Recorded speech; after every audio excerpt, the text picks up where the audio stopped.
Olá, sou Ana Filomena e estou cá mais uma vez para uma aula de Geografia e Cidadania do 9º ano.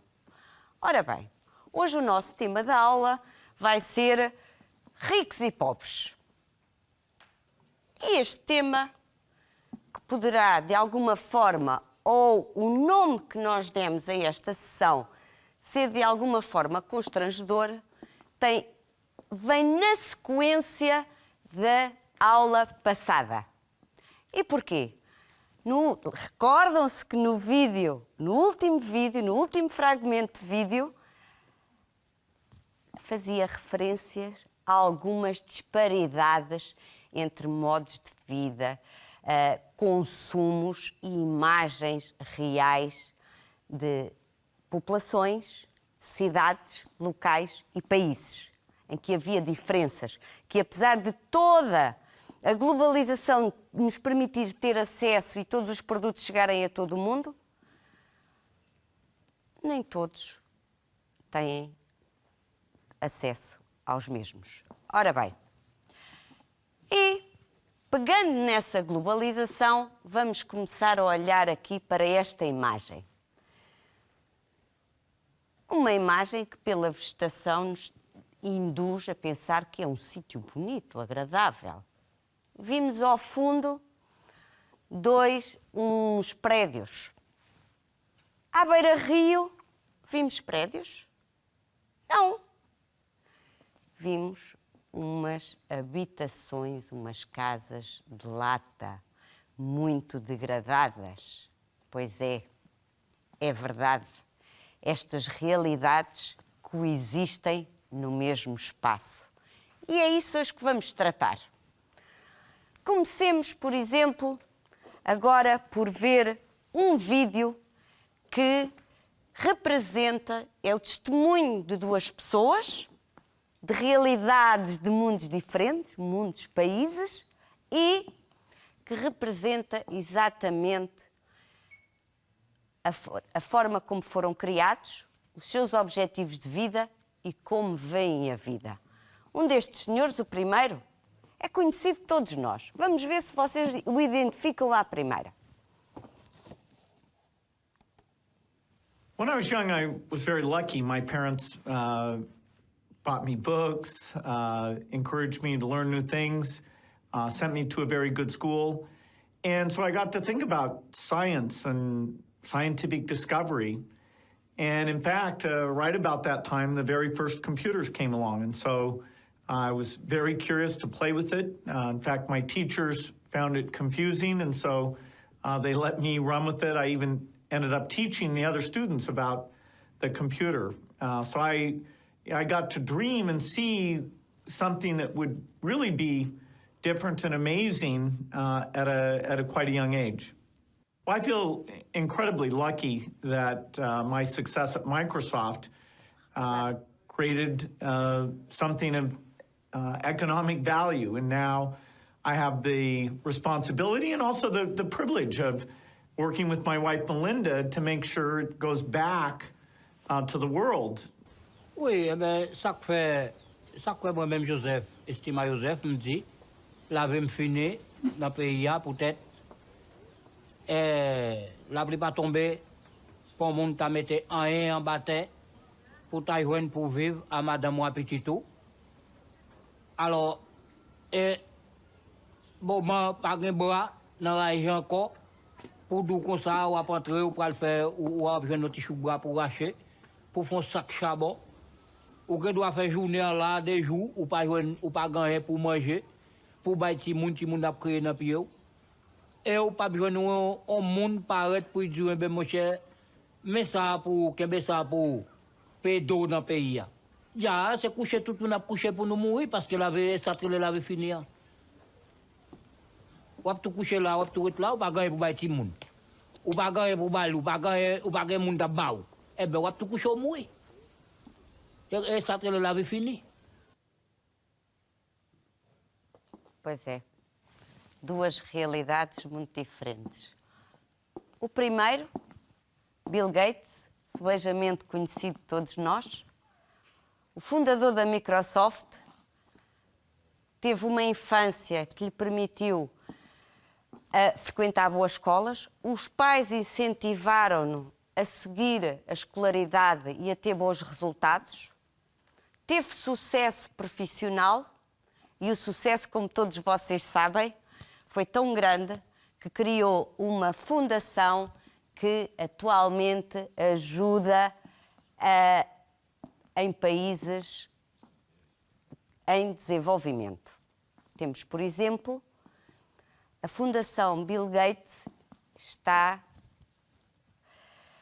empenhada em erradicar a poliomielite no mundo, mas também tem outras atividades, nomeadamente no Senegal, tem tentado fazer com que a água canalizada chegue a todas as casas, que haja o tratamento de água para se tornar potável.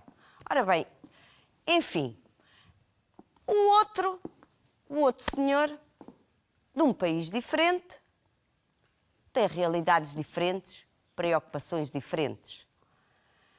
Ele, coitado, antes de se preocupar que os filhos vão à escola, tem que se preocupar em pôr-lhes comida na mesa. Tem que se preocupar em arranjar dinheiro para comprar essa comida. Portanto, ele não tem esperança, não tem objetivos, perspectivas de futuro para si nem para a sua família. Duas realidades diferentes e que marcam exatamente as características do nosso planeta. E agora vamos ver como é que estas realidades se traduzem em exemplos concretos de alguns países. Ora bem, ao nível da saúde, os hospitais são todos iguais? Todos os países têm a mesma oferta? Têm um serviço que permita às pessoas tratarem-se e serem acompanhadas? Não. Temos aqui, por exemplo, estes dois exemplos, dois hospitais, um na América do Norte e outro em África. Todos nós já vimos reportagens sobre a situação da saúde em África. Vamos ver noutras áreas. A educação. Acham que todos os meninos vão à escola? Ainda vocês se queixam às vezes quando não querem ir à escola. Há muita gente que gostava de ir à escola e não pode. Aqui temos uma escola da Europa e uma escola no continente asiático. Vejam as diferenças. Está tudo muito bem sentadinho, não é verdade? Pois estão, eles estão sentadinhos.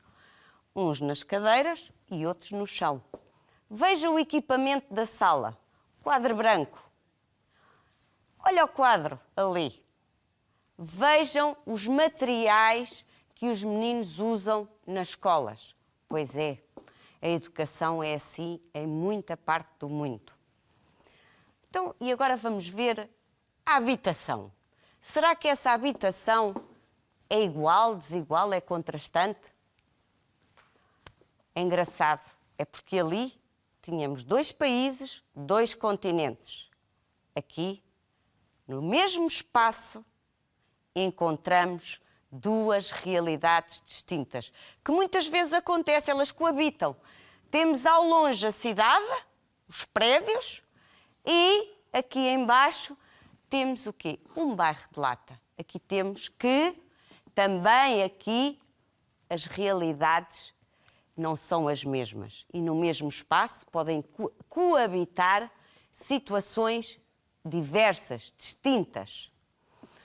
Pois é. Agora vamos ver como é que se traduz estes contrastes ainda ao nível dos países ou das cidades. Aqui temos duas cidades giras, cheias de luz, parece que altamente cosmopolitas, cheias de vida. Uma no continente africano e outra no continente americano. São dois países ricos, desenvolvidos. As pessoas vivem todas bem. Sim. Olhamos para esta cidade e diz assim, olha, gostava de lá ir. É verdade, gostávamos. Mas, meus amigos, aqui pode-se aplicar aquele ditado popular português que diz o seguinte: quem vê caras não vê corações. Pois é, vamos ver o reverso da medalha de Angola. Na mesma cidade. Como podem ver, a riqueza também existe a par da pobreza. Vejam aqui, isto para nós é inconcebível, que um mercado esteja junto a uma lixeira. Mas é a realidade, é esta. Esta é a realidade. Então, se é assim, como é que nós podemos, países ricos, com imagens belíssimas, como é que nós podemos medir o crescimento económico? O crescimento económico, se calhar, é fácil. Basicamente, lembra-nos isto, não é? Pois é, o crescimento económico é facilmente quantificável. Através de quê?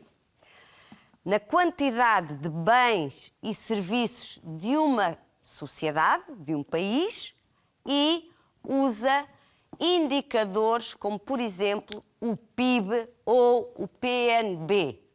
Mas, para facilitar, nós vamos falar só do PIB. E o PIB, que é o Produto Interno Bruto, está representado, que é toda a riqueza produzida num país em bens, serviços, que é produzida nesse país. Por outro lado, mas não é só, é o que é produzido no país, mas também, hoje em dia, nós, por exemplo, em Portugal, temos empresas que se vieram cá fixar ou que construíram aqui, têm uma unidade de produção, como, por exemplo, vamos imaginar que é uma empresa dinamarquesa. Constrói cá uma unidade de produção e aquela unidade de produção também vai contribuir para o nosso PIB, mas também contribui para a riqueza da Dinamarca. Não através do que produz aqui em Portugal e dos empregos que cria, por exemplo, e de uma forma muito simples, mas porque é dinamarquesa, está sediada na Dinamarca e os seus lucros vão entrar no Produto Nacional Bruto da Dinamarca. Estão a perceber? São conceitos assim um bocadinho complicados. Eu sei que muitos de nós, às vezes, temos dificuldade em percebê-los. Mas se vocês repararem nos vossos manuais, o exemplo que é sempre dado é do PIB, Produto Interno Bruto. Também é o mais comum que nas vossas aulas e nos vossos manuais, quando comparam países ao nível do crescimento económico, falam sempre no PIB per capita. E, portanto, vamos pôr um bocadinho de lado o Produto Nacional Bruto para não criarmos confusões. Então, e agora? Como é que podemos medir? O crescimento económico, afinal, é fácil de medir. Se nós pensarmos bem, diz respeito ao dinheiro, diz respeito a uma contagem. E o desenvolvimento? O que é que nos indica desenvolvimento? Recordem-se das imagens anteriores. Recordem-se do diapositivo da aula passada em que tinha a estrutura do comércio mundial. Quando nós falamos da estrutura do comércio mundial, falamos nos países desenvolvidos do hemisfério norte e dos países em desenvolvimento dos países do hemisfério sul. Ora bem, mas se calhar alguns países destes até têm muita riqueza. Então, e não são desenvolvidos? Como é que é possível? Vamos lá ver como é que é possível. Este indicador envolve várias áreas das nossas vivências. É muito abrangente. Algumas são facilmente mensuráveis, observáveis, outras nem tanto. Vamos analisar. Indicadores demográficos. Esta também já estão fartinhos de ouvir falar nele. Por exemplo, indicadores demográficos. A esperança média de vida à nascença é um indicador demográfico que vocês também já analisaram várias vezes nas aulas de geografia, em que os países têm mais esperança de vida do que outros.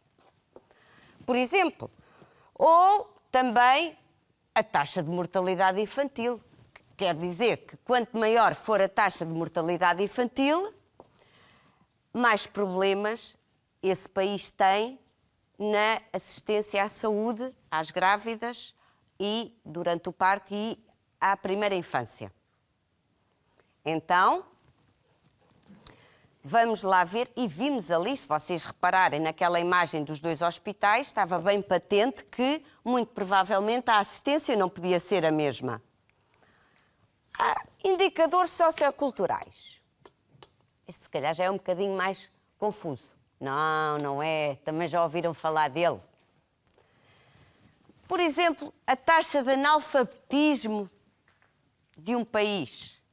Há países que têm uma taxa de analfabetismo de quase de 0 e há outros que têm uma taxa de analfabetismo muito superior aos 50%. Outro indicador sociocultural, se calhar também podíamos incluir, olha, quem sabe, o número de médicos por 100 mil habitantes. É um. Há países que não têm este número de médicos para acudir às necessidades todas da população. E indicadores económicos. Este aqui vocês devem pensar, isto deve ser fácil, deve ser semelhante àqueles que foram tratados nos indicadores de crescimento económico. E é verdade. Temos, por exemplo, aqui o PIB per capita, ou a percentagem do PIB nas exportações destes países, ao nível de bens e serviços. Isto é, um país que exporta muito, tem uma grande capacidade de exportação, o peso daquelas exportações para o PIB é superior a um país que tem um menor número de exportações. Por fim, os políticos. O que é que isso é para aqui chamado? Pois é verdade. É que as decisões, muitas delas, têm que ser políticas. E é mesmo assim. Temos, por exemplo, o reconhecimento dos direitos humanos. E nós sabemos que, hoje em dia, há países que ainda não têm esse reconhecimento. Também temos o grau de participação na vida política. Há países em que a população não pode simplesmente fazer parte da escolha. Também, por exemplo, o grau de participação das mulheres na vida política, entre outras. E também, vamos ficar por aqui, que muitas mais havia para dizer, tal como podíamos elencar outras nas outras áreas já faladas. Por fim, os indicadores ambientais. O que é isto dos indicadores ambientais? Vamos lá ver. As pessoas também têm preocupações e os países com o ambiente têm? Vejam lá. Todos os países têm preocupações com o ambiente? Provavelmente não. Há uns que têm outras preocupações e que essa preocupação para eles nem se põe. Estão mais interessados em ou explorar os recursos naturais ou em produzir. Mas Um exemplo que nós podemos dar no caso dos indicadores ambientais é, por exemplo, o consumo de energia per capita. É indicador do grau de desenvolvimento do país, sabiam? Claro que sabiam. Não se esqueçam que há países onde há muita gente que não tem eletricidade. E depois o nosso consumo de eletricidade também é em função das nossas possibilidades. Isto são indicadores de desenvolvimento. E os indicadores de desenvolvimento têm uma evolução gradual. O que é que isto quer dizer? Começamos numa base de uma pirâmide, que antes de mais temos que ter o quê? A barriguinha cheia, um teto para morar, emprego, depois podemos ir à escola, ter saúde, e à medida que vamos andando, subindo nesta pirâmide, começamos a ter outras preocupações.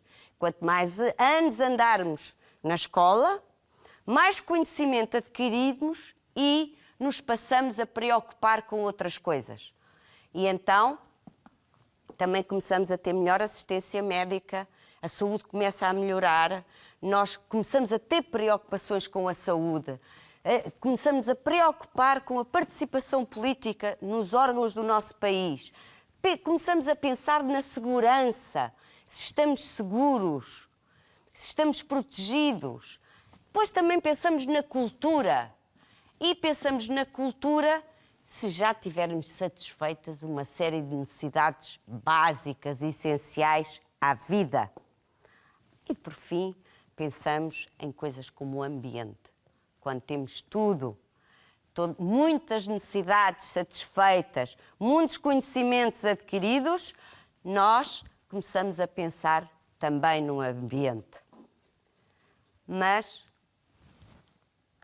aqui temos os dois conceitos: crescimento económico e desenvolvimento. O sinal diz tudo. Sinal diferente. Quanto que o crescimento económico traduz-se na quantidade de bens e serviços de uma sociedade, usa referenciais como o PIB, o PNB, o emprego, tudo relacionado com dinheiro, meninos. Tudo relacionado com dinheiro. Pronto, para simplificar. O desenvolvimento vai mais longe e abrange muitas áreas, podendo os países estar mais evoluídos numas áreas do que noutras. É o que acontece, portanto, que o desenvolvimento vai exprimir o nível de bem-estar e qualidade de vida de uma população e também usa indicadores demográficos, sociais, económicos, políticos e ambientais. É isto, então, que podemos dizer que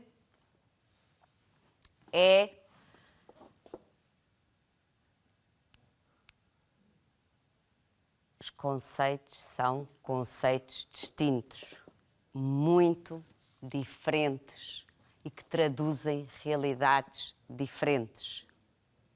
Agora, pensem lá nas vossas aulas de geografia, nas vossas aulas de cidadania. Já debateram alguns destes temas, não foi? Parece-me que sim. Vamos lá ver, recordem-se, apontem, deixo-vos como desafio, começarem a apontar nesta área dos contrastes, das diferenças, do crescimento económico, do desenvolvimento. O que é que vocês falaram? Que trabalhos é que apresentaram sobre estes temas? Outro desafio que eu vos coloco é irem ao vosso manual de geografia, por exemplo, e pesquisarem na informação do manual quais são os países que têm, por exemplo, elevado PNB, o elevado Produto Interno Bruto. E vejam em que continentes é que eles ficam, vejam lá qual é o valor do PIB per capita e depois recolham também informação relativa aos indicadores de desenvolvimento e vão ver que existem diferenças. Vão ver que há países que podem ter um PIB per capita muito elevado e muito semelhante, mas que têm um nível de desenvolvimento diferente. Portanto, dentro dos indicadores demográficos, socioculturais, económicos, políticos ou mesmo ambientais. E vão ver que as preocupações e os países se encontram, vamos já dar um lamirezinho, em diferentes graus de desenvolvimento. Também já vimos nos primeiros diapositivos, em que tínhamos aquelas imagens da saúde, da educação, da habitação. Víamos bem que havia diferentes realidades que eram exatamente resultado dos níveis de desenvolvimento dos países. Só para exemplo, só para lhes dar uma chega, e se calhar em algum dos vossos manuais vem, é o caso da Guiné Equatorial e do Chile. Tem um PIB per capita muito semelhante, contudo, desenvolvimentos muito diferentes. E o desenvolvimento nesses países é diferente a vários níveis. Procurem no livro de Geografia e vão ver que há países com PIBs muito semelhantes, mas que os indicadores de desenvolvimento têm valores muito diferentes. Muito diferentes. Ora bem, isso vai-nos mostrar que há uma generalidade e são conceitos muito abrangentes. O conceito de desenvolvimento é tremendamente abrangente e nós às vezes pensamos que o país A, o país B é muito desenvolvido. E porquê? Porque estamos a confundir crescimento económico com desenvolvimento. E como já tinha sido aqui dito, são conceitos distintos, muito diferentes. Mas claro que, se calhar aqui vamos dar já levantar aqui o véu da próxima aula e vamos ver que nem sempre o crescimento económico existe. Há países com mais e menor crescimento económico. O desenvolvimento não é igual em todos os países, mas que este desenvolvimento necessita que haja o investimento da economia do país para que haja desenvolvimento. Isto é, o desenvolvimento precisa do crescimento económico, contudo, não são completamente dependentes. É um chavão que eu vos vou deixar, que não está claro hoje, mas vai ficar na próxima aula. Deixo-vos só estas ideias para vos baralhar um bocadinho. No fundo é o que eu estou a fazer, é baralhar-vos um bocadinho. Mas às vezes também é preciso. Vocês agora até podem perfeitamente ir aos manuais, até nos programas de televisão e nas reportagens, nos documentários, nós vimos isso quase diariamente. Falarem com os vossos pais, trocarem opiniões e se calhar os vossos pais vão-vos ajudar a chegar a esta realidade, porque é uma realidade que, melhor ou pior, todos nós conhecemos. E sentimos-la no nosso dia-a-dia, uns mais do que outros, mas é mesmo assim, ela existe, é real. Portanto, agora vamos recapitular, não se esqueçam de procurar países com PIBs semelhantes, mas com graus de desenvolvimento diferentes e agora... Olha, até qualquer dia.